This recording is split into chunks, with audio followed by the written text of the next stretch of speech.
The Academy's headquarters buzzed with confusion. Instructors and staff scurried in every direction, reeling from the aftermath of the human recruits' astonishing performance. It wasn't just their physical endurance that left everyone on edge. It was the way they had so casually defied the very laws of physics, twisted time, and laughed in the face of danger. Khazar stood at the center of the command center, his scales shifting through a rainbow of emotions. Disbelief, awe, and now, something darker. Fear. "What did we just see?" Commander Vexter asked, his voice heavy with dread, his mandibles clicking involuntarily in rapid succession. The former elite warrior had seen many strange things across the galaxy, but this was beyond anything he had witnessed before. Khazar's eyes narrowed. "I don't know, but I've seen enough." The human recruits, Luna, Marcus, and Kyle, had shattered the Academy's most guarded expectation. That no species could navigate the elite Galactic Military Academy's obstacle course without breaking down mentally or physically. And now, they had done what no one else could. What did that mean for the rest of the galaxy? What were they? "Something is wrong," Khazar said, his voice low and unsettling. "They shouldn't be able to do what they did. No species has ever come close to performing like that." Sparn, still visibly shaken by the events in the control room, blinked 6 times in rapid succession, a clear sign of anxiety. "But they're not just surviving it, they're transforming it. They're playing with it. It's like their reality doesn't even follow the same rules. They're not human," Vexter muttered under his breath. "Not in any sense we understand." The trio of humans, seemingly impervious to the weight of their accomplishment, now roamed freely in the Academy's observation deck, admiring the other recruits and offering guidance, a stark contrast to the formal, rigid instruction they had been given. Luna was showing a group of Iridian cadets how to adjust their gravity boots, while Marcus was already attempting to replicate the gravity-defying stunts he'd done in the void jump section. Kyle was helping a group of Meso soldiers with their hand-to-hand combat training, explaining techniques that, frankly, seemed as outlandish as they were effective. "You know, you guys really need to loosen up those moves," Kyle called out to a group of over-robotic Meso soldiers. "It's all about using the flow of gravity, not fighting against it." "Yeah, you're thinking too much about force," Luna chimed in, balancing on one foot in mid-air. "It's about controlling momentum, not strength." Khazar watched them, a sinking feeling in his gut. They weren't just teaching, they were reprogramming the very foundation of military strategy. The Academy's elite forces were starting to change, and it was all because of these humans. It was as if they had unlocked some secret code to survival and strength that the rest of the galaxy had yet to discover. "Commander," Lieutenant Sparn said, her voice cautious, "the humans, they're not just different. They're changing the recruits. Look at them." She gestured toward the training hall, where more than half of the alien recruits, including some of the most hardened warriors, were mimicking the humans' fluid movements and laughing. "They're absorbing human techniques faster than I can comprehend." Khazar stood motionless, processing this information. There was something inherently dangerous about what was happening. These humans were no longer just recruits. They had become something more. They had become the standard. He clenched his fists. "I need to speak with them immediately." The training hall was in chaos. Recruits from every corner of the galaxy, once prideful and resolute, now mimicked the humans with reckless abandon. Some attempted to replicate their free-fall movements from the void jump, while others were using zero-gravity principles to improvise a new type of martial art.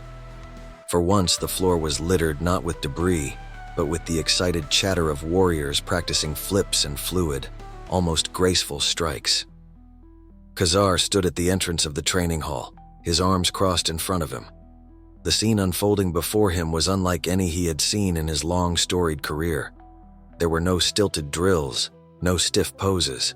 The recruits, alien species that had once been revered for their strength and combat prowess, were now stumbling through the motions as they attempted to replicate the humans' unorthodox methods. He felt something shifting in the air around him, something faintly resembling dread.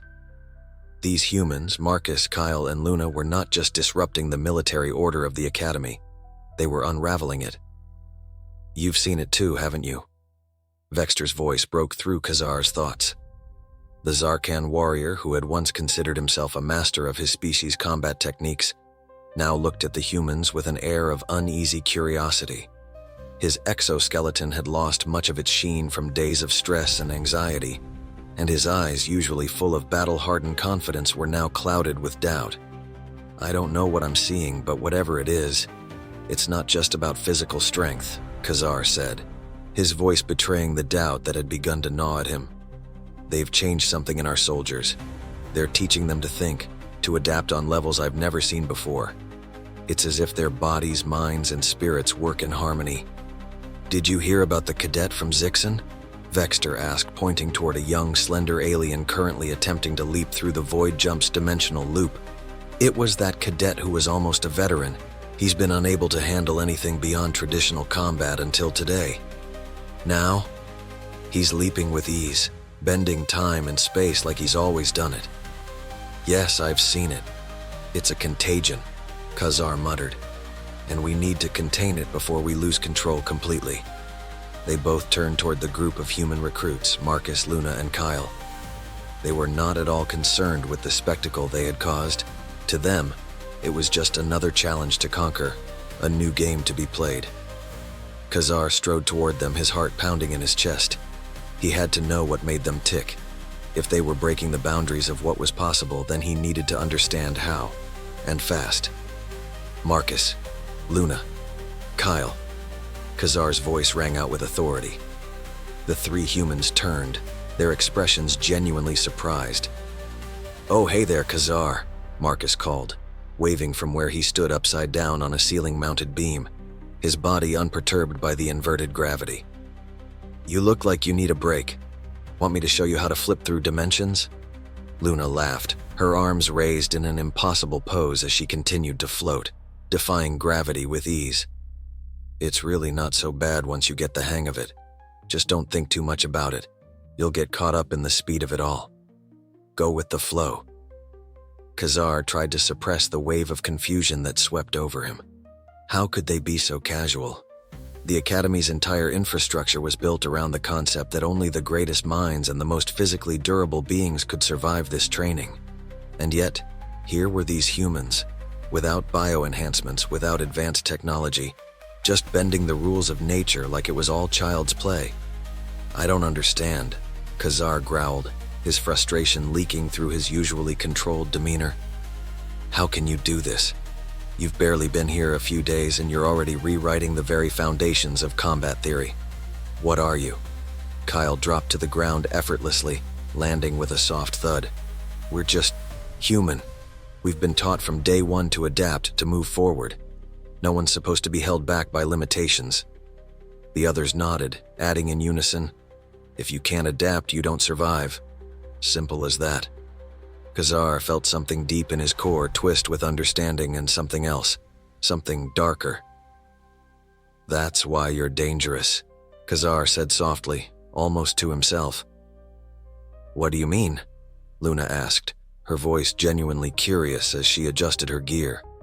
"You're not just breaking barriers," Khazar replied, meeting each of their eyes in turn. "You're teaching my people to break them too. You're turning a survival instinct into something dangerous."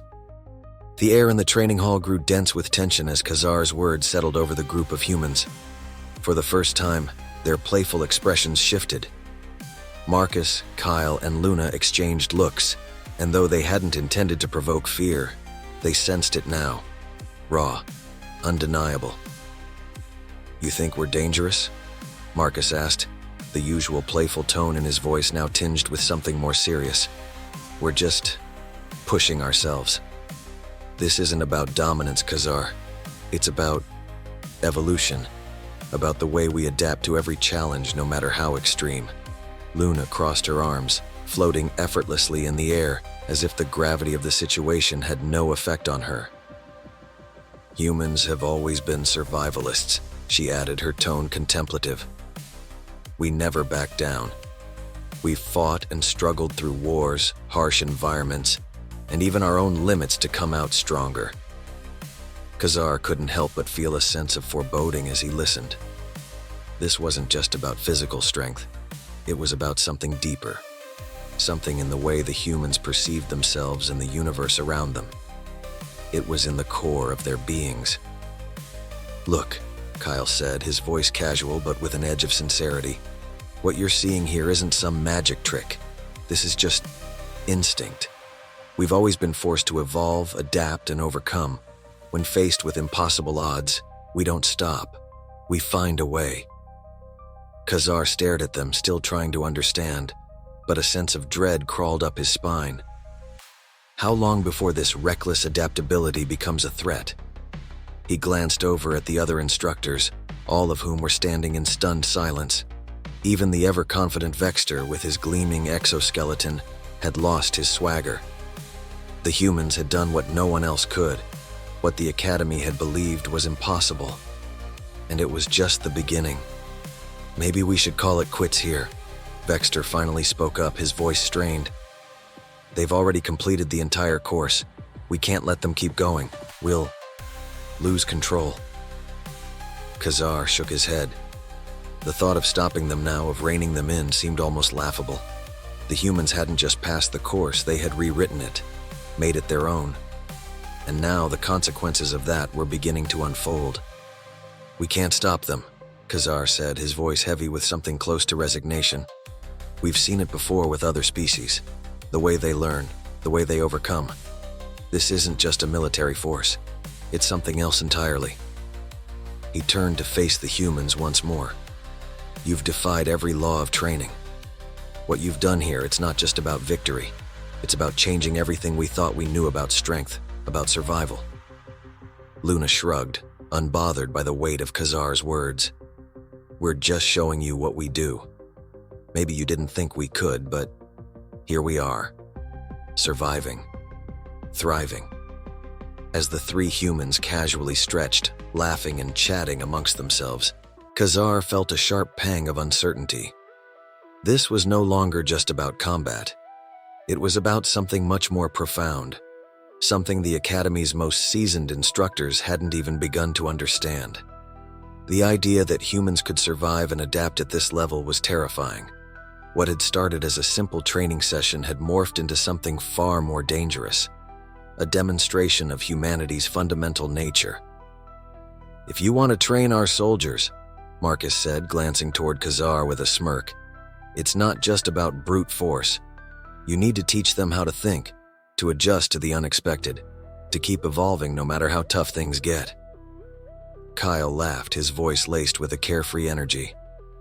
"Maybe that's the secret we've been holding back. You're all focused on the wrong thing. You're only as strong as your ability to change." Khazar found himself speechless, unsure how to proceed. This wasn't just about teaching a species how to fight. This was about teaching them how to overcome. And perhaps that was the real weapon the humans possessed. Stay tuned for Part 3, the galaxy's greatest chaos agents, conquering the final trial.